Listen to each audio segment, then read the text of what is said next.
บ่ได้มาเว้าให้ย่านแต่อยากมาเล่าให้ฟังสวัสดีคุณผู้ฟังทุกท่านครับพอกับลุงดมในรายการลุงดมเล่าเรื่องผีมื้อนี้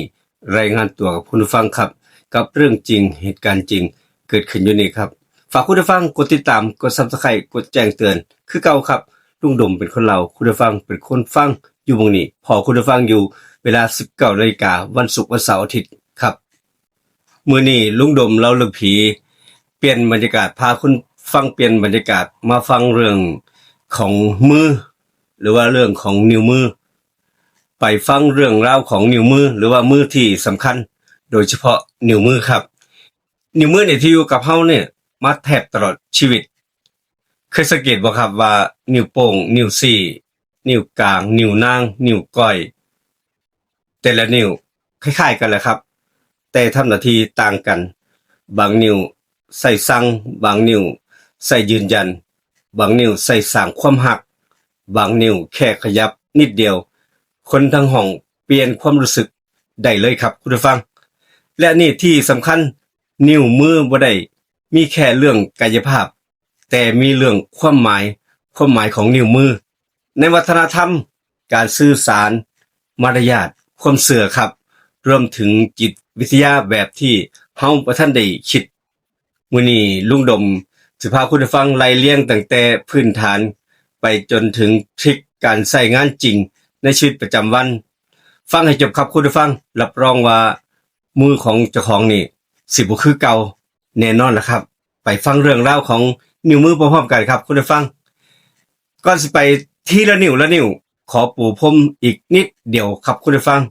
มือมนุษย์เป็นอวัยวะที่ทำให้คนแตกต่างจากสัตว์หลายชนิดครับโดยที่เฮาได้ใส่มือหยิบจับเขียนทำงานฝีมือเล่นดนตรีทำอาหารทุกอย่างเริ่มจากมือและนิ้วเครื่องมือบ่อยๆเครื่องมือบ่อยๆที่เฮาใส่อยู่นี่ก็คือนิ้วมือนั่นเองครับคุณผู้ฟังแต่ละนิ้วถูกออกแบบมาให้รับบทบาทต่างกันบางนิ้วเน้นแห้งบางนิ้วเน้นความแม่นบางนิ้วเน้นบาลานซ์บางนิ้วเน้นการประคองครับถ้าสิเปรียบแบบบ้านๆมือคือทีมงานที่สุดยอดเลยครับคุณผู้ฟังนิ้วคือช่างเฉพาะทางนิ้วนี่เป็นช่างเป็นคนเฉพาะทางครับแต่ละนิ้วแต่ละคนเป็นหน้าที่เฮ็ดหน้าที่ต่างกันโดยที่เอานิ้วเนี่ยไปใส่ผิดหน้าที่ชีวิตสิเมื่อยโดยที่บ่รู้ตัวครับมาฟังเรื่องเล่าของนิ้วโป้งนี่เป็นนิ้วที่มีพลังมีอำนาจการยืนยันและแรงจับครับนิ้วโป้งเป็นนิ้วที่สำคัญที่สุดในเชิงการใช้งานเพราะว่านิ้วโป้งการหยิบการจับแทบที่บ่ต้องอาศัยนิ้วอื่นถ้ามีนิ้วโป้งถ้าบ่มีนิ้วโป้งนี่ทุกอย่างพังทั้งระบบครับนิ้วโป้งเป็นตัวซอยให้เฮาเฮ็ดการหยิบเช่นการหยิบเหรียญหยิบเข็มการจับปากกาเปิดฝาขวดหรือแม้กระทั่งนิ้วแห่งแรงการคุมทิศทางเป็นนิ้วที่คุมทิศทางเพิ่นว่าจั่งซี้ครับนิ้วโป้งลองทำตามลุงดมเบิ่งครับคุณผู้ฟังเอามือข้างหนึ่งกำมัดแล้วพับนิ้วโป้งไว้ข้างในครับจากนั้นลองหยิบของเล็กๆน้อยๆเบิ่งสิรู้สึกว่าหยิบยากครับคุณผู้ฟังนิ้วโป้งในเชิงสัญลักษณ์การที่ยกนิ้วโป้งยืนยันเห็นด้วยดีมากเก่งมากในโซเชียลเพิ่นบอกว่านิ้วโป้งนี่คือการกดไลค์คือการอนุมัตินั่นเองทริคการใช้งานจริงของนิ้วโป้งครับเวลาเขียนหรือว่าจับของโดนๆให้ผ่อนแรงไปที่นิ้วโป้งหลายคนปวดมือเพราะว่าเกร็งนิ้วโป้งเกินจำเป็นเวลายกของหนักนิ้วโป้งควรล็อกให้มั่นครับคุณผู้ฟังเพราะว่านิ้วโป้งนี่เป็นตัวประคองน้ำหนักไปด้านหน้าครับทางด้านมุมจิตวิทยาน้อยๆของนิ้วโป้งครับคนที่เวลาเว้าแล้วชอบกำมือแน่นๆโดยนิ้วโป้งกดทับนิ้วอื่นมักสิกำลังสิพยายามคุมตัวเองคุมอารมณ์หรือว่าคุมสถานการณ์นั่นก็คือเหตุการณ์ของนิ้วโป้ง คุณฟังลองสังเกตเบิ่งก็แล้วกันว่ามันเป็นแบบที่ลุงดมเราบ่ครับมาบอกถึงความสำคัญของนิวซี่นี่เป็นนิวที่สั่งการหรือว่าการนำทางความแม่นยำนิวซี่คือนิวแห่งการสื่อสารแบบตรงๆที่สุดครับหน้าที่ของนิวซี่เนี่ยก็คือนิวซี่นี่เด่นเรื่องความแม่นการใส่จิ้มใส่แตะใส่เล่งใส่กดปุ่มมือถือคีย์บอร์ดเมาส์พวกกดลิฟต์พวกนี้แหละครับนิวซี่คือพระเอกตัวยงเลยทีเดียวความหมายในเชิงสังคมและมารยาทของนิวซี่ครับการใส่นิวซี่สีหน้าคนในหลายวัฒนธรรมถือว่าเสียมารยาทที่สุดเพราะว่านิวซี่เป็นการสั่งแบบกล่าวหาสี่แบบเป็นการแบบสั่งแบบการกล่าวหาเขาถ้าอยากสี่อย่างสุภาพถ้าอยากสี่อย่างสุภาพให้พายมือออกแล้วสี่ทั้งมือไปที่ของแบบนั้นโดยที่ร่วมๆกันพายมือออกไปครับคุณผู้ฟังเป็นมารยาทที่ดีหรือว่าการใส่ข้างพยักข้างไปทางนั้นแบบไทยๆก็มีครับการใช้งานจริงทริคการใช้งานจริงของนิวซี่ครับเวลากดหน้าจอมือถือหากปวดนิวซี่ให้สลับใส่นิ้วหัวแม่มือแทนครับเพราะว่านิวซี่ใส่งานมาเยอะบางครั้งอาจสิล้าได้เวลาทำงานอย่างละเอียดเช่นตัดคลิปกดปุ่มซ้ำๆพักนิวซี่เป็นระยะสิลดอาการชาลงได้ครับเรื่องเล็กๆน้อยๆครับของนิวซี่นี่เหมือนว่าเป็นแบบไฟฉาย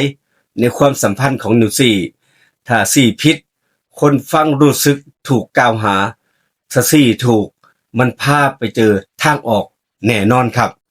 มาฟังเรื่องเล่าของนิ้วกลางครับนิ้วกลางนี่คือนิ้วที่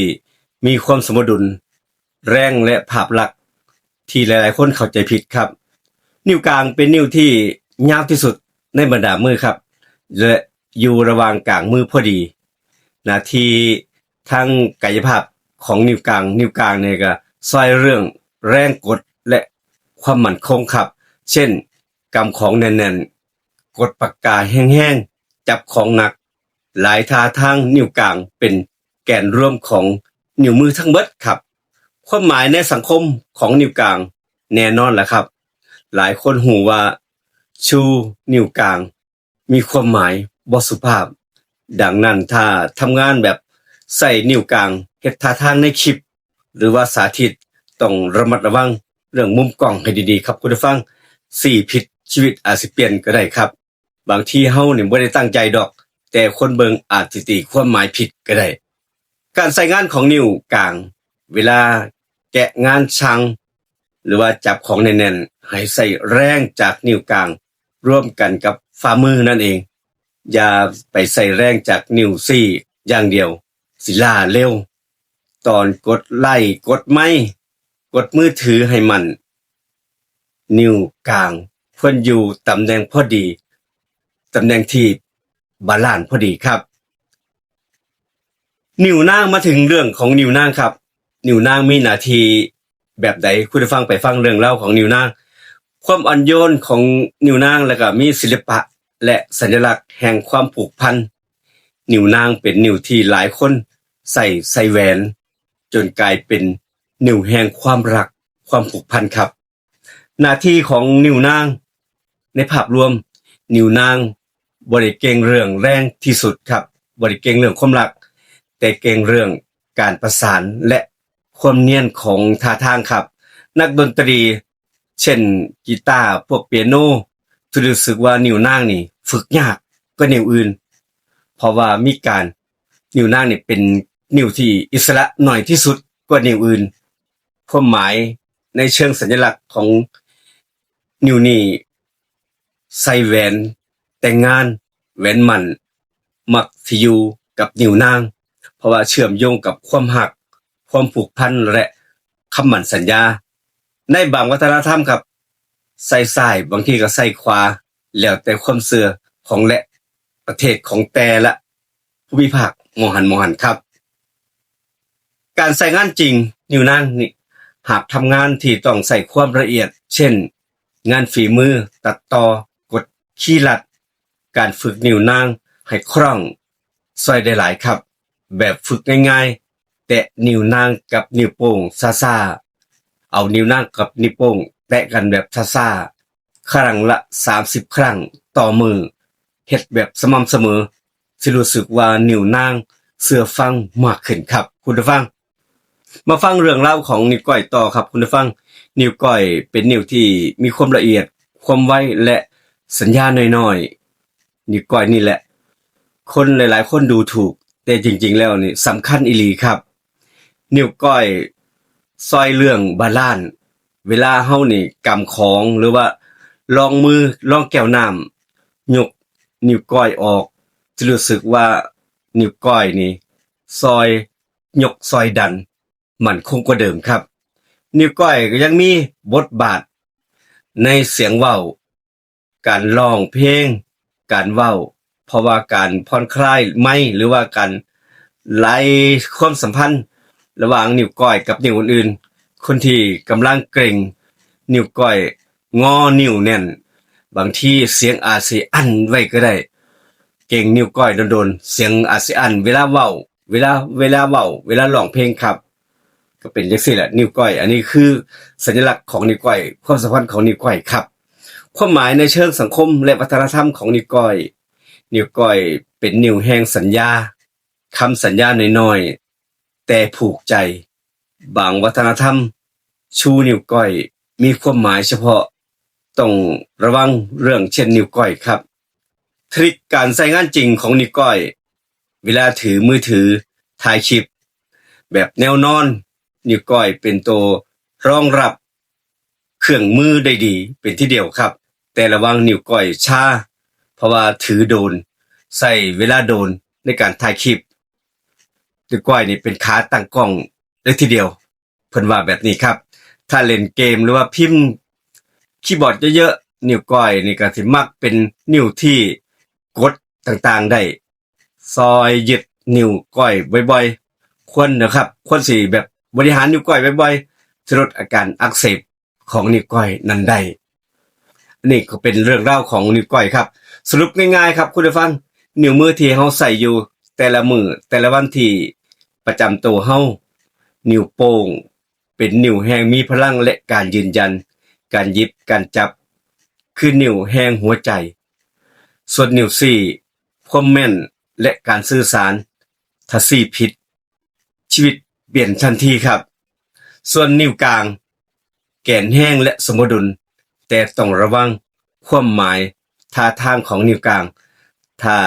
ใส่ผิดประเภทกระโดดคือกันครับเป็นความหมายที่หลายๆคนชูนิ้วกลางนั่นแหละเป็นความหมายที่เสียมารยาทนิ้วนางครับความผูกพันและความเนียนของท่าทางฝึกยากนิ้วนี้ฝึกยากแต่คุ้มครับส่วนนิ้วก้อยรายละเอียดและบาลานซ์อย่าดูถูกนิ้วน้อยๆของนิ้วก้อยเด้อครับสรุปง่ายๆสุดท้ายนี้ครับลุงหลมพาผู้ฟังมาสรุปเรื่องนิ้วมือและสุดท้ายมือก็คือเป็นเหมือนเครื่องมือทำมาหากินถ้าเฮาเข้าใจนิ้วของเฮาสิใช้ชีวิตแบบง่ายขึ้นทำงานได้เร็วขึ้นและเจ็บน้อยลงถ้าชอบคลิปแนวนี้ของลุงดมฝากคุณผู้ฟังกดติดตามกดไลค์ในลุงดมเล่าเรื่องผีไว้นำเลยครับฝากคุณผู้ฟังเดี๋ยวคลิปหน้าลุงดมสิเอาเรื่องของท่าทางของมือที่คนเลี้ยงกับสัญลักษณ์ภาษากายที่คนมักเข้าใจผิดการที่มาฝากคุณผู้ฟังเกี่ยวกับเรื่องมือเรื่องพายมือเรื่องใส่มืออีกคลิปต่อไปครับมื้อนี้ลาคุณผู้ฟังไปก่อนขอบคุณอีกครั้งหนึงสำหรับผมบันทึกเสียงรถทัวร์เรคคอร์ดฝากคุณผู้ฟังกดติดตามกด Subscribe มื้อนี้ลุงหลมลาคุณผู้ฟังไปก่อนเจอกันคลิปหน้า EP หน้าครับคุณผู้ฟังคลิปนี้ไปก่อนสวัสดีครับ